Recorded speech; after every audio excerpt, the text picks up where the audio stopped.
কবুল।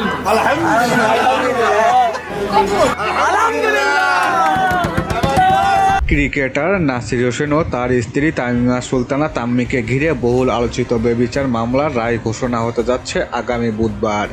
দেশের ক্রীড়াঙ্গন ও সামাজিক অঙ্গনে ব্যাপক আলোচনার জন্ম দেওয়া এই মামলার রায় বাংলাদেশের বিচারিক ইতিহাসে একটি গুরুত্বপূর্ণ নজির স্থাপন করতে পারে বলে মনে করেছেন সংশ্লিষ্টরা।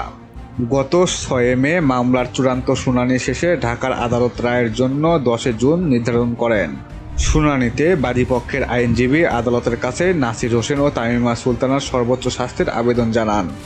অন্যদিকে আসামি পক্ষ দাবি করে তাদের বিরুদ্ধে আনা অভিযোগ প্রমাণিত হয়নি এবং তারা খালাস পাওয়ার যোগ্য। শুনানির সময় উভয় আসামির আদালতে উপস্থিত ছিলেন। এর আগে গত 16 এপ্রিল মামলার সাক্ষ্য গ্রহণ শেষ হয়।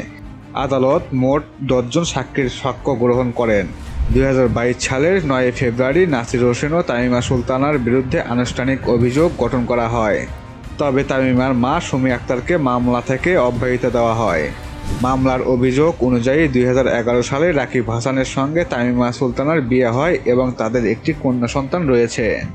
গত 2021 সালের 14 ফেব্রুয়ারি সামাজিক যোগাযোগ মাধ্যমে নাসির হোসেন ও তামিমার বিয়ের ছবি প্রকাশিত হলে বিষয়টি সামনে আসে। পরে বিভিন্ন সংবাদ মাধ্যমের প্রতিবেদন থেকে বিস্তারিত তথ্য জানতে পারেন রাকিব হোসেন।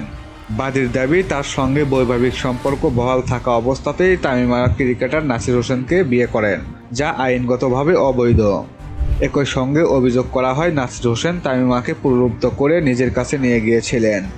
এখন সবার নজর আদালতের রায়ের দিকে। আলোচিত এই মামলায় আদালত কী সিদ্ধান্ত দেন সেটি জানার অপেক্ষায় দেশ জুড়ে ক্রীড়াপ্রেমী ও সাধারণ মানুষ।